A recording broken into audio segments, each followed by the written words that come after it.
Hello, dear students. This is my second lecture on Sophocles' Oedipus the King. I shall try to keep this lecture a short one for I'm going to put in a number of crucial informations which are very essential uh, and vital prerequisites prior to the analysis of the text. I have a suggestion before I proceed with my lecture. I have a suggestion for you that you should study the text immediately after the end of my second lecture, which will of course help you to follow my next lecture, where I wish to take up the analysis of the text. So now I shall start with the introduction to the Theban plays of Sophocles. The Theban plays comprise of three plays of Sophocles, namely Oedipus the King, also otherwise known as Oedipus Rex, and or Oedipus Tyrannus. The second play is in this Theban plays category is Oedipus at Colonus, and the third one is Antigone. They are called Theban plays because they were set in the city of Thebes and centered around the citizen of Thebes, as well as affecting the life of the Thebians at large. So they are often published under a single cover, but they are not actually a trilogy. One should not confuse it. They were not a trilogy, although they were mostly published under a single cover. Uh, because Sophocles had actually composed them at different occasions and at interval of many years. Okay, and there are some discrepancies with regard to the incidents and time frame between uh, any two dramas, so they are not to be considered as trilogy. uh, and Why I'm explaining this is because Sophocles had actually abandoned the Aeschylean framework of trilogy. Aeschylus used to write trilogies for the competitions that I had talked about in my previous lecture. So Sophocles had had moved away from that Aeschylean framework of trilogy, and instead comprised the entire action in a single play. Okay, so from Sophocles onward, the concept of trilogy meant three separate tragedies, each of which is complete by itself, written by the same author, and can be complementary at an optimum level to each other. Now, Oedipus, the king, happens to be the first of these Theban plays, and Oedipus himself is the protagonist in this play. The second play in the series is Oedipus at Colonus, in which the banished Oedipus, no more a king, and his daughter Antigone arrive at the town of Colonus, where they encounter Theseus, king of Athens. Oedipus here dies, and a strife starts between his two sons, namely Polynices and Eteocles, over the claim of succession to the throne. Antigone is the third and the last of the Theban plays in which the protagonist is Oedipus's daughter. Uh, Antigone, she is faced with the choice of allowing her brother Polynices' body, after the death of Polynices' body, to remain unburied. And this was a decree by Creon, the king of the land, Creon. He had actually forbidden the burial of Polynices, for he was declared a traitor to the king, to the city altogether. So Antigone decides to bury his body and face the consequences by challenging Creon. Ultimately, Creon sentences her death, but eventually Creon was convinced to withdraw this uh, death sentence. But by the time Creon could send his people to uh, remove the death sentence and save Antigone, Antigone had already committed suicide. Now, this what you see further in this play, Antigone. Antigone's suicide had also triggered two subsequent suicides more. First, it was the suicide of Haman. Haman was the son of Creon. Haman was betrothed to Antigone. He loved Antigone. So after Antigone's suicide, Haman committed suicide.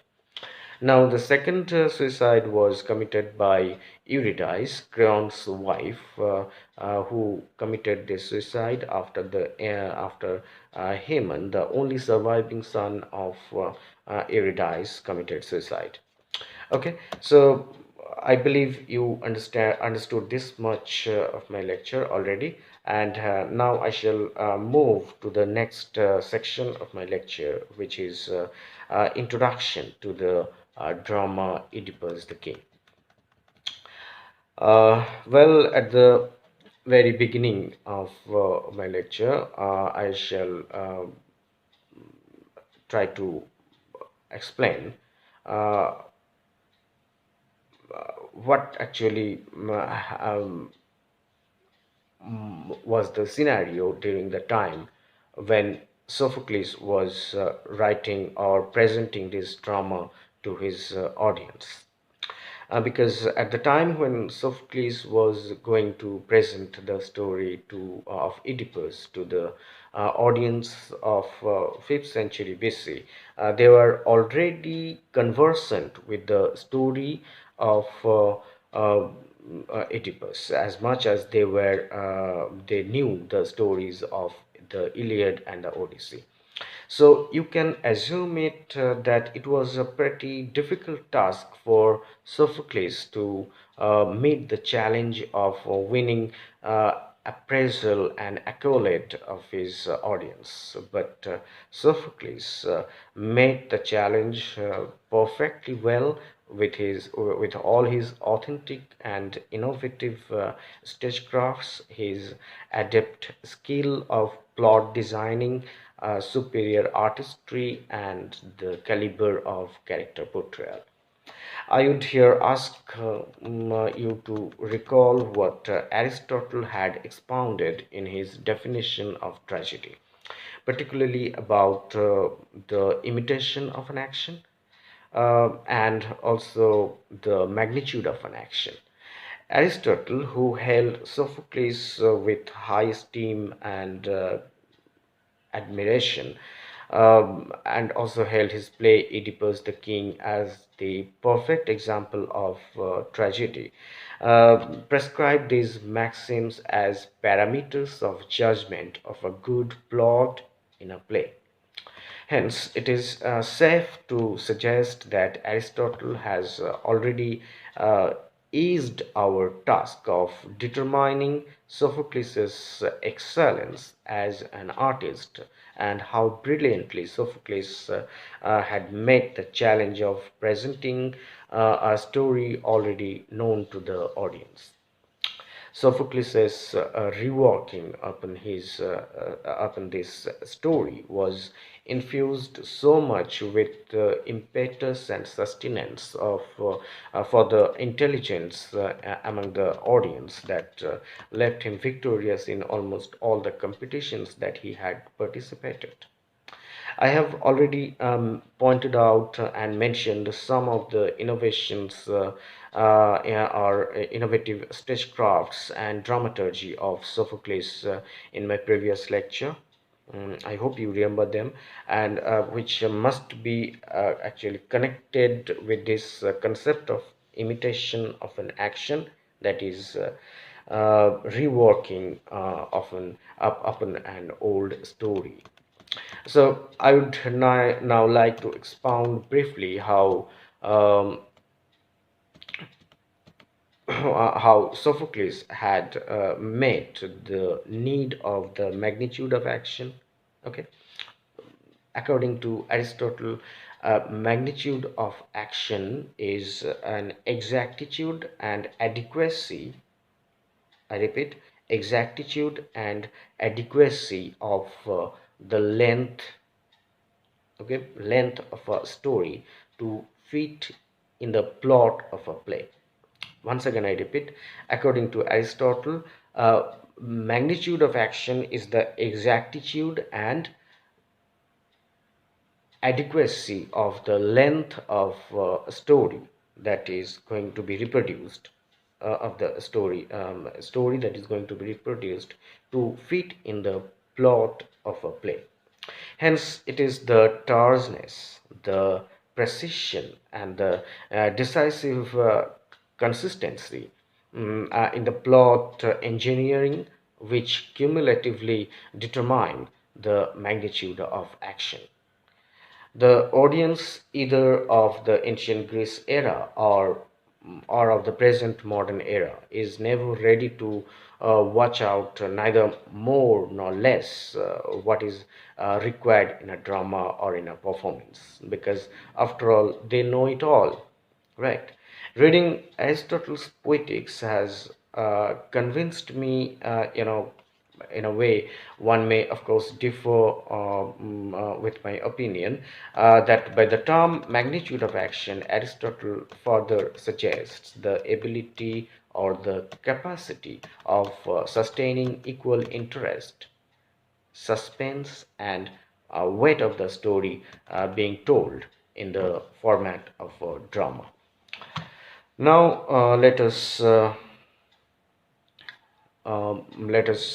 focus on the background to the story, or what happened earlier to the story found in the play Oedipus the King. Let me first draw your attention to the meaning of the name Oedipus. Okay, Oedipus was a limp throughout his entire life. But why?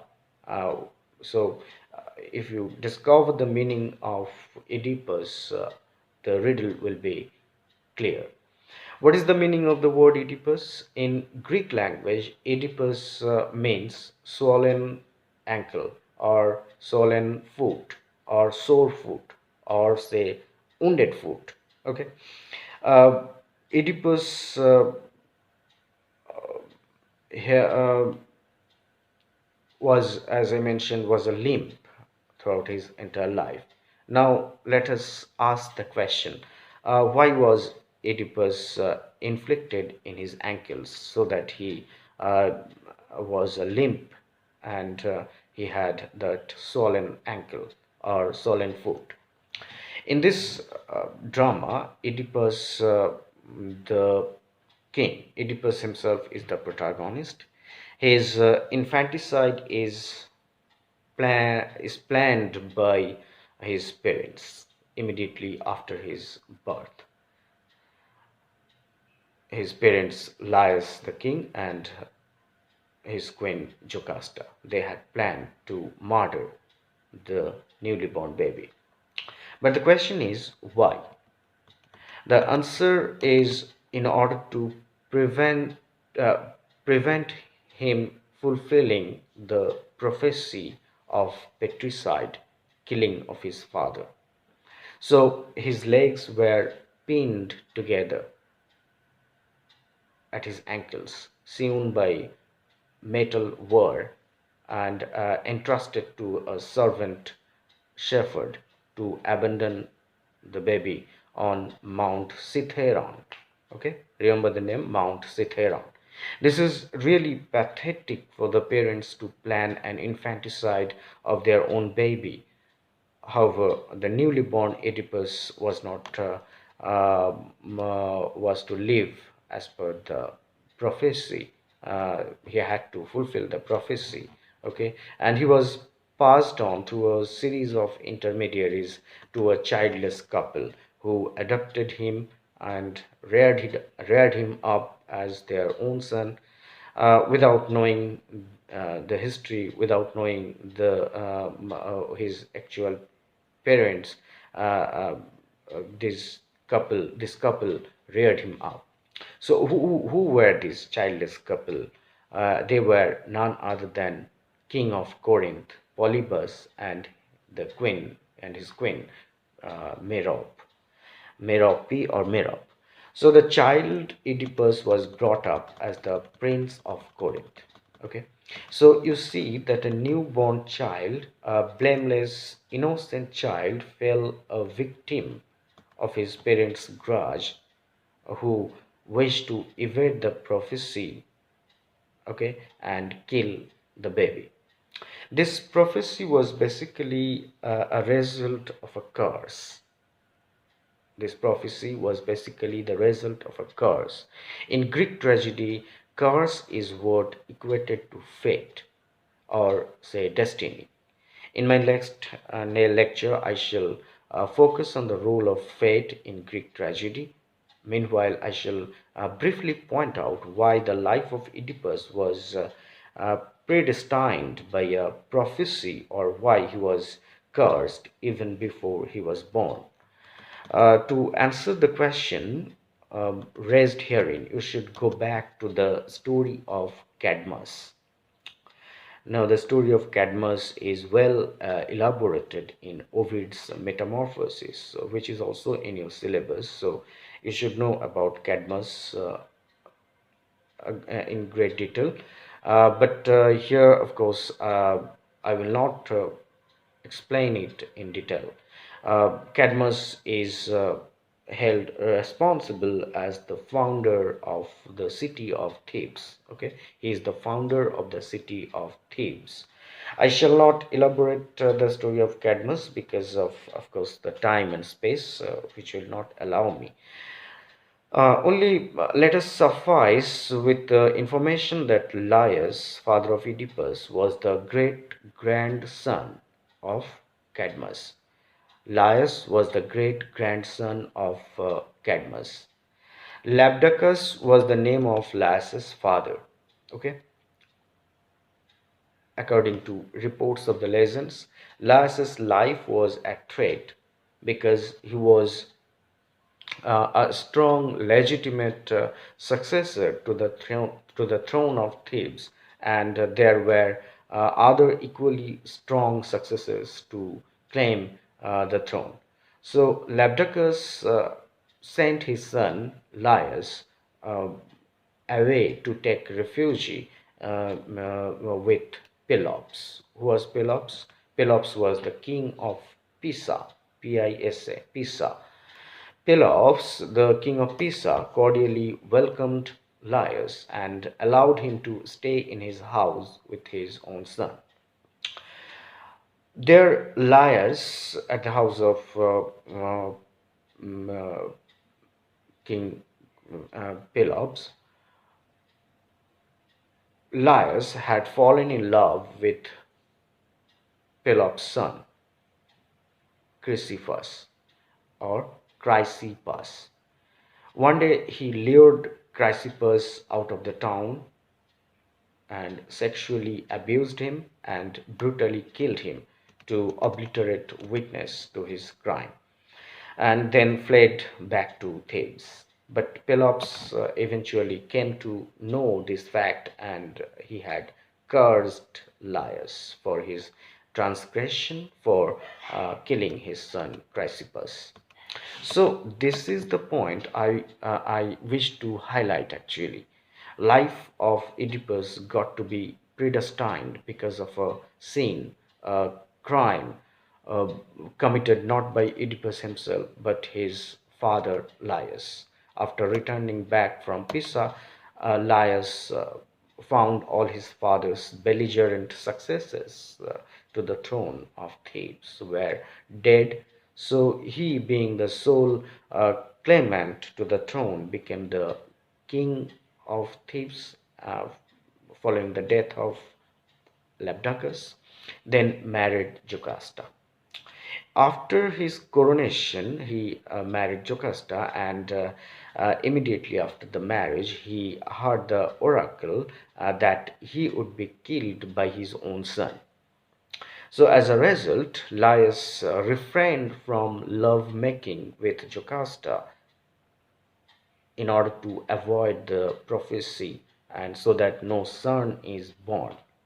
Until one night, in an inebriated state, Laius had made love with Jocasta, and then Oedipus was born. So, you know already what happened next. So, I would proceed further uh, with the question that arises pertinently. The question is, why is this unethical transference of cars from one generation to another? You must be surprised that to know that the curse was further transferred to the children of Oedipus, as you would see in the play Antigone. Laius committed the sin of killing, and his entire family was cursed for 3 generations. What happened next is Oedipus eventually learns of the Delphic oracle's prophecy of him that he would kill his father and marry his mother. He is really inflicted by the thought of killing his father and marrying his mother because he knew that King Polybus or King of Corinth was his father and his mother was Queen Merope. Of course, he did not wish this prophecy to be fulfilled, so he decided to flee from the land of Corinth. Okay, so Oedipus actually fled from Corinth, but it was such an act which which Oedipus could not really evade because it was written in his destiny, in his fate, and more he was fleeing away from from the oracle's prophecy. He was almost nearing the fulfillment of the prophecy. After fleeing from Corinth, Oedipus meets a man at a junction where 3 roads meet, or triple crossroads. Following a brawl, he eventually kills the man without knowing that the man was none other than King Laius, his father. He then turned up in Thebes, which was kingless, and there was the appearance of Sphinx, who was telling riddle to the people, and the people who could not, who were not able to solve the riddle, the Sphinx ate them up. So Oedipus met the Sphinx and solved the riddle, and eventually he saved the people of Thebes and he became the king of Thebes and married the widowed queen Jocasta. So this is how the prophecy actually is fulfilled. He has already killed King Laius and married his mother Jocasta. Now everything was all right till for the next 15 years. until there was an epidemic of plague which hit the Thebes, or the city of Thebes. Okay, sorry. Sophocles actually starts his drama exactly from this point, when Thebes is hit by the epidemic, and the people of the city of Thebes, they rush to Oedipus to save them. Creon, Jocasta's brother, brings the news from uh, the oracle that the plague may be evaded, or plague may end if the murderer of King Laius be traced out, who is still roaming free in the land, and he must be expelled. The murderer must be expelled from the land of Thebes. So finally, toward the end of the play, the truth is revealed that the murderer is none other than Oedipus himself, and Jocasta commits suicide. Oedipus blinds himself and leaves the land of Thebes. At the end of the play, Creon becomes the king. Supposedly, the plague ends, and order in the land is restored. That's the end of my lecture today. Thank you.